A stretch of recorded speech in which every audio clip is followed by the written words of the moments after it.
नमस्कार दोस्तों, स्वागत है आपका ओनली सिविल सेवा में। और डेट है आज की 1 सितंबर 2020। चलिए डिस्कशन स्टार्ट करते हैं। Prelim mark booster news discussion Hindi में। आज की इस वीडियो में हम कल की डिस्कशन को शामिल करेंगे, क्योंकि कल कुछ टेक्निकल इश्यूज़ की वजह से हम डिस्कस नहीं कर पाए थे। तो चलिए डिस्कशन स्टार्ट करते हैं। सबसे पहला आर्टिकल आसियान भारत आर्थिक मंत्रियों की वार्ता से संबंधित है। देखो, अगर बात की जाए यहाँ पर आसियान भारत की इस वार्ता से संबंधित, तो ये वार्ता जो है वर्चुअली ऑर्गेनाइज़ की गई थी, और यानी वीडियो कॉन्फ्रेंसिंग के द्वारा। उसके अलावा अगर बात की जाए ये कौन सा एडिशन था, तो ये एडिशन था 17वां एडिशन था भारत आसियान आर्थिक मंत्रियों की वार्ता से संबंधित। इसमें हमारे देश का जो प्रतिनिधित्व है वो किसने किया, यानी हमारे देश को किसने रिप्रेजेंट किया, तो हमारे जो वाणिज्य मंत्री हैं पीयूष गोयल, उनके द्वारा हमारे देश को रिप्रेजेंट किया गया है इस वार्ता में। और अगर बात की जाए आसियान की, तो आसियान में 10 देश हैं। कौन कौन से हैं यहाँ पर आप देखिए, Malaysia, Thailand, Laos, Vietnam, Indonesia, Singapore, Brunei, Myanmar, Cambodia और फिलीपींस। ठीक है, ये 10 आसियान देश शामिल थे और भारत के द्वारा इसमें भाग लिया गया था। इसके अलावा इस जो मीटिंग में क्या क्या निकला निष्कर्ष, या हम कहें इस मीटिंग का जो रिज़ल्ट है या आउटकम है वो क्या था, तो वित्तीय स्थिरता सुनिश्चित करना, यानी फाइनेंशियल स्टेबिलिटी इस रीजन में हो, आसियान भारत रीजन में। उसके अलावा सप्लाई चेन को नॉर्मलाइज करना, यानी लचीली आपूर्ति श्रृंखला हो, आवश्यक सामानों और दवाओं का निर्बाधित प्रवाह हो। देखो, कोविड-19 के कारण एसेंशियल गुड्स और मेडिसिन की जो सप्लाई है उसमें कोई भी बाधा ना हो, या हम कहें कोई भी बैरियर ना हो, तो यह सुनिश्चित करना भी इस मीटिंग का एक रिजल्ट या आउटकम रहा, जिस पर सभी पार्टिसिपेट कंट्रीज़ के बीच में आपसी सहमति बनी। उसके बाद कुछ इम्पॉर्टेंट फैक्ट और हैं। देखो, भारत और आसियान के बीच में एक ट्रेड एग्रीमेंट हुआ था 2010 में। कब हुआ था? 2010 में एक ट्रेड एग्रीमेंट हुआ था जिसका नाम था एटीगा। तो इस ट्रेड एग्रीमेंट से संबंधित क्वेश्चन एग्जाम में पूछा जा सकता है इस टाइप से कि रिसेंटली आपने एटीगा जो है वर्ड सुना होगा, ये क्या है? तो ये ASEAN India trade in goods agreement है, जो कि 2010 में हुआ था भारत और आसियान सदस्यों के बीच में। इसमें क्या था, यह एक फ्री ट्रेड एग्रीमेंट है, यानी FTA है, फ्री ट्रेड एग्रीमेंट है, जिसमें सदस्य देशों और भारत के बीच में, यहाँ पर देखिए अब क्या है, अनेक सामानों पर शुल्क को समाप्त कर दिया गया था। यानी बहुत से जो गुड्स हैं जो इंडिया से आसियान देशों में और आसियान से इंडिया देशों में ट्रेड की जाती हैं, उन पर क्या हुआ था, उन पर जो कस्टम ड्यूटीज़ थी उसको समाप्त कर दिया गया था। इस एटीगा के कारण इसका रिज़ल्ट क्या हुआ? इसका रिज़ल्ट यह हुआ कि 2011 से और 2017 के बीच में भारत का जो ट्रेड डेफिसिट है आसियान के साथ, वह बढ़कर 2 गुना हो गया। मतलब कि जितना 2011 में था, मान लेते हैं हम 100 यूनिट था, और 2017 में कितना हो गया, 200 यूनिट हो गया। ये एक टेक्निकल एग्जाम्पल है जिसको आप आसानी से समझ सकते हैं। अब ये चर्चा में क्यों आया है? अब चर्चा में ये इसलिए आया है कि भारत इस ट्रेड एग्रीमेंट में समीक्षा की बात कर रहा है, मतलब कि इसकी रिव्यू की बात कर रहा है, क्योंकि भारत का जो ट्रेड डेफिसिट है वो लगातार बढ़ता जा रहा है आसियान सदस्य देशों के साथ। जल्दी से हम एक लाइन में ट्रेड डेफिसिट को डिस्कस कर लेते हैं। ट्रेड डेफिसिट क्या होता है? देखो, ट्रेड डेफिसिट क्या होता है, हमारे आयात जब निर्यात से ज़्यादा हो जाते हैं तो उसको कहा जाता है ट्रेड डेफिसिट। ठीक है, सिंपल भाषा में, जैसे हमने मान लीजिए 100 यूनिट आयात की हैं किसी देश से, और हम एक्सपोर्ट कर पाए हैं यानी निर्यात कर पाए केवल 80 यूनिट का, तो जो ट्रेड डेफिसिट होगा वो कितना होगा, वो 20 यूनिट का जो हमारा ट्रेड डेफिसिट होगा। तो एग्ज़ाम में ट्रेड डेफिसिट से संबंधित कुछ बेसिक पॉइंट भी पूछे जा सकते हैं। उसके बाद अगर बात की जाए आसियान भारत आर्थिक मंत्रियों की जो वार्ता है, इसमें एक इम्पॉर्टेंट फैक्ट ये शामिल है कि भारत ने 2014 में क्या किया था, एक्ट ईस्ट पॉलिसी लाया था भारत, जो कि 1991 में आई लुक ईस्ट पॉलिसी का एक हम कह सकते हैं कि अपग्रेड वर्जन है। इसमें एक देखो, 1991 में जो लुक ईस्ट पॉलिसी आई थी, यानी LEP, ठीक है, लुक ईस्ट पॉलिसी जो आई थी वह केवल इकोनॉमिक रिलेशंस पर संबंधित थी, लेकिन 2014 में गवर्नमेंट ऑफ इंडिया ने इसे एक कदम आगे बढ़ाकर इंडियन पैसिफिक रीजन में सिक्योरिटी, इकोनॉमिक और कल्चरल टाइज को भी, मतलब कि हम कह सकते हैं सामाजिक, आर्थिक और सुरक्षा, इन कुछ पहलुओं को भी इसमें शामिल किया एक्ट ईस्ट पॉलिसी में। जिसमें भारत और आसियान सदस्यों के बीच में काफ़ी इम्पोर्टेंट भागीदारी है। चलते हैं आगे। आगे हम आसियान से संबंधित जो भी इम्पोर्टेंट फैक्ट हैं उनको एक बार देख लेते हैं जल्दी से। आसियान दक्षिण पूर्व एशियाई देशों का एक संगठन है, जैसा कि आप इसको नाम से समझ सकते हैं, association of south east Asian nation. यहाँ पर ये 10 नेशन है जो कि हम पहले डिस्कस कर चुके हैं। उसके बाद इसका जो सचिवालय है वो इंडोनेशिया की राजधानी जकार्ता में है। इसका आदर्श वाक्य क्या है? One vision, one identity, one community. ठीक है, यानी इन सदस्य देशों का एक विज़न होगा, एक आइडेंटिटी होगी और एक कम्युनिटी होगी, मतलब ठीक है, वन विज़न, वन आइडेंटिटी और वन कम्युनिटी। उसके अलावा इसका जो उद्देश्य है वह क्या है? एशिया पैसिफिक रीजन में जो उपनिवेशी राष्ट्रों के बढ़ते तनाव के बीच में राजनीतिक और सामाजिक स्थिरता को बढ़ाना। ये सब कॉमन फैक्ट हैं ये, ठीक है, बस आपको ये याद रखना है। साउथ ईस्ट एशियन नेशंस का एक ग्रुप है जिसमें 10 सदस्य देश हैं और इसकी स्थापना हुई थी 1966 में। और अगर बात की जाए, ठीक है, कुछ इम्पॉर्टेंट प्रोविज़न की, इसके अलावा यहाँ पर आप देखिए 8 अगस्त को आसियान दिवस मनाया जाता है। एक मिनट सॉरी, 8 अगस्त को क्या मनाया जाता है? आसियान दिवस मनाया जाता है। यहाँ पर एक इम्पॉर्टेंट देश है, उसकी लोकेशन आपको ज़रूर याद रखनी है। ये देश देखिए यहाँ पर है लाओस। ठीक है, लाओस की जो लोकेशन है वो क्यों इम्पॉर्टेंट है? लाओस की लोकेशन इसलिए इम्पॉर्टेंट है, ये साउथ ईस्ट एशिया में एक स्थल अवरुद्ध देश है। ठीक है, यानी दक्षिण पूर्व एशियाई देशों में एकमात्र स्थल अवरुद्ध देश है। कौन सा है बताइए जल्दी से? अभी हमने डिस्कस किया लाओस। ठीक है, तो इसकी लोकेशन पूछी जा सकती है। यहाँ पर है फिलीपींस के थोड़ा सा आगे मारियाना ट्रेंच, जो कि विश्व की सबसे गहरी ट्रेंच है। इससे संबंधित भी कई बार एग्जाम में क्वेश्चन पूछा जाता है। चलते हैं आगे। आगे आसियान के उद्देश्य दिए हुए हैं, ये सब मेंस के पर्सपेक्टिव से इंपॉर्टेंट है, फिर भी हम जल्दी से देख लेते हैं। समृद्ध और शांतिपूर्ण समुदाय लाना, कल्चरल डेवलपमेंट करना, संयुक्त राष्ट्र के सिद्धांतों का पालन करना, बहुपक्षीयता को बढ़ावा देना, आपस में एक सामाजिक, आर्थिक, सांस्कृतिक, तकनीकी और वैज्ञानिक क्षेत्रों में परस्पर सहयोग करना। ठीक है, तो ये सब इम्पॉर्टेंट प्रोविज़न है। चलते हैं आगे। आगे भी आसियान से संबंधित ही, मतलब इसी आर्टिकल से संबंधित कुछ और भी फैक्ट हैं जिनमें ये बताया गया है कि आसियान के उद्देश्य और स्तंभ क्या हैं। हमने बताया कि दक्षिण पूर्व एशियाई देशों में आपसी संगठन को बढ़ाना और क्षेत्रीय और अंतर्राष्ट्रीय संगठनों के बीच में रिलेशंस को मजबूत करना। आसियान के 3 पिलर हैं, यहाँ पर देखिए आप। आसियान राजनीतिक सुरक्षा समुदाय, ये देखिए, ठीक है, ASEAN political security community, ASEAN economic community, ASEAN socio cultural community, यानी सिक्योरिटी, इकोनॉमिक और कल्चरल, इन 3 पिलर्स को ये शामिल करता है। चलते हैं आगे। अगला जो आर्टिकल है वो एग्रीओटा प्लेटफॉर्म के बारे में है। एग्रीओटा प्लेटफॉर्म भी एग्जाम में पूछा जा सकता है। देखो, एग्री का मतलब है यहाँ पर एग्रीकल्चर, ओ का मतलब है ओपन ट्रेड एग्रीमेंट। यह भारत और यूएई यानी यूनाइटेड अरब अमीरात के बीच में एक एग्रीमेंट है, जिसमें भारतीय ग्रामीण किसानों और संयुक्त अरब अमीरात के जो खाद्य उद्योग हैं उनके बीच में जो एक कहते हैं ना हम कि गैप जो आ जाता है, मार्केटिंग गैप, उसको फिल करने के लिए ये एग्रीओटा प्लेटफॉर्म बनाया गया है। जिसमें होगा क्या, भारत के जो ग्रामीण किसान हैं वो खाड़ी देश यानी यूएई में कृषि उद्योग को अपनी सप्लाई कर सकते हैं।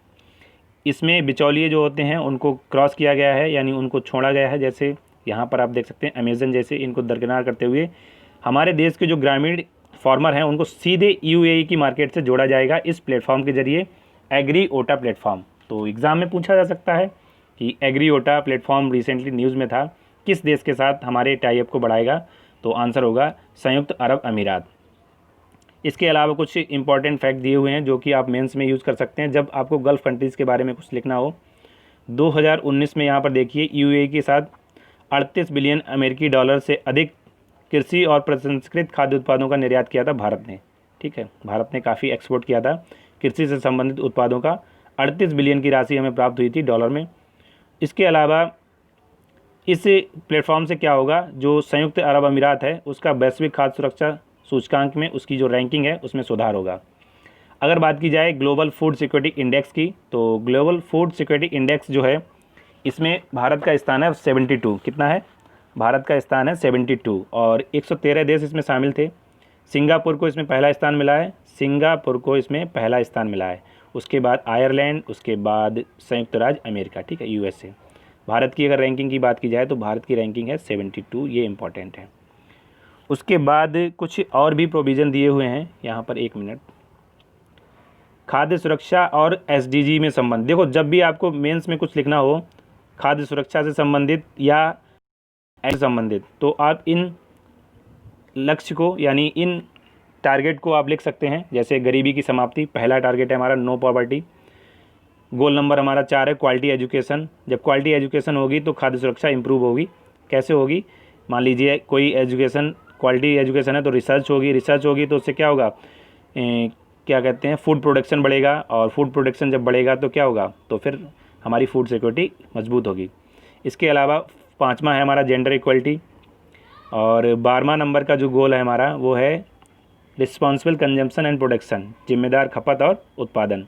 13वें नंबर का जो हमारा जलवायु एक्शन यानी क्लाइमेट एक्शन, और 15वें नंबर का जो है लाइफ ऑन लैंड यानी ज़मीन पर जीवन।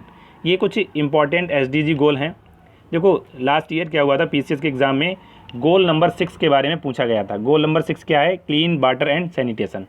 तो इस बार भी इन जो हमारे एसडीजी गोल्स हैं जिनको 2030 तक अचीव करना है सभी देशों को, तो जो भी गोल न्यूज़ में रहते हैं उनको एक बार आपको देख लेना है, ठीक है। पहले नंबर का जो हमने डिस्कस किया नो पॉवर्टी, इसी तरह से आपको, ठीक है। चलते हैं आगे अगर बात की जाए food security in India, Bharat में क्या मतलब अभी सिनेरियो है फूड सिक्योरिटी का, तो भारत ने चावल, गेहूं, दाल और मोटे अनाज के उत्पादन को बढ़ाने के लिए 2007 में एक मिशन लॉन्च किया था जिसका नाम था राष्ट्रीय खाद्य सुरक्षा मिशन, यानी नेशनल फूड सिक्योरिटी मिशन, ठीक है। और 67% आबादी को सब्सिडी प्राप्त होती है खाद्यान्न पर, ठीक है। हमारा एक एक्ट भी है नेशनल फूड सिक्योरिटी एक्ट 2013, उसके अकॉर्डिंग हमारे देश की 67% जो जनसंख्या है उसको सब्सिडी वाले फूड्स प्राप्त होते हैं जो कि पीडीएस शॉप के द्वारा वितरित किए जाते हैं, और भारतीय खाद्य निगम के द्वारा एक बफर स्टॉक भी रखा जाता है। उसके बाद ग्लोबल फूड पॉलिसी रिपोर्ट की अगर बात की जाए तो ये अंतर्राष्ट्रीय खाद्य नीति अनुसंधान के द्वारा इसको पब्लिश किया जाता है। इसमें बताया गया है कि दुनिया की 45% जनसंख्या ग्रामीण आबादी जो है वह दुनिया में, यहाँ पर देखिए आप, 45.3% ग्रामीण आबादी है, और दुनिया की कम से कम 70% आबादी अत्यधिक निर्धन है। ये बताया गया है ग्लोबल फूड पॉलिसी रिपोर्ट जो कि पब्लिश की जाती है अंतर्राष्ट्रीय खाद्य नीति अनुसंधान संस्थान के द्वारा। इस संस्थान का नाम इम्पॉर्टेंट है। ग्लोबल फूड पॉलिसी रिपोर्ट से संबंधित भी क्वेश्चन पूछा जा सकता है। चलते हैं आगे। अगला जो आर्टिकल है काउकाज 2020 के बारे में है। देखो रूस में अभी ये एक मिलिट्री एक्सरसाइज होना था जिसका नाम था काउकाज। काउकाज में क्या था, इसमें कुछ एशियन कंट्री यानी मिडिल ईस्ट एशिया के कंट्री यानी मध्य एशिया के कंट्री और एससीओ नेशंस, ठीक है, जिनमें भारत भी एससीओ का सदस्य शामिल होना था, लेकिन भारत ने अब इससे अपना, कहते हैं हम कि अपना वापस ले लिया, मतलब अपने शामिल होने का जो प्रोग्राम था उसको कैंसिल कर दिया है। तो काउकाज के बारे में हम जान लेते हैं। ये रूस में होगा और अस्त्रखान में इसका आयोजन किया जाएगा, ठीक है। अब इंडिया इसमें शामिल नहीं हो रहा है तो इतना इम्पोर्टेंट ये एक्सरसाइज नहीं है, लेकिन फिर भी संघाई के देश इसमें शामिल होंगे, संघाई सहयोग संगठन के, तो इस पर्पज़ से ये हमें देखना है, ठीक है। अगर बात की जाए यहाँ पर देखिए आप आगे क्या है, काउकाज 2020। देखो 2020 में द्वितीय विश्व युद्ध की 75वीं वर्षगांठ पर मॉस्को में विजय दिवस आयोजित किया गया था, ठीक है।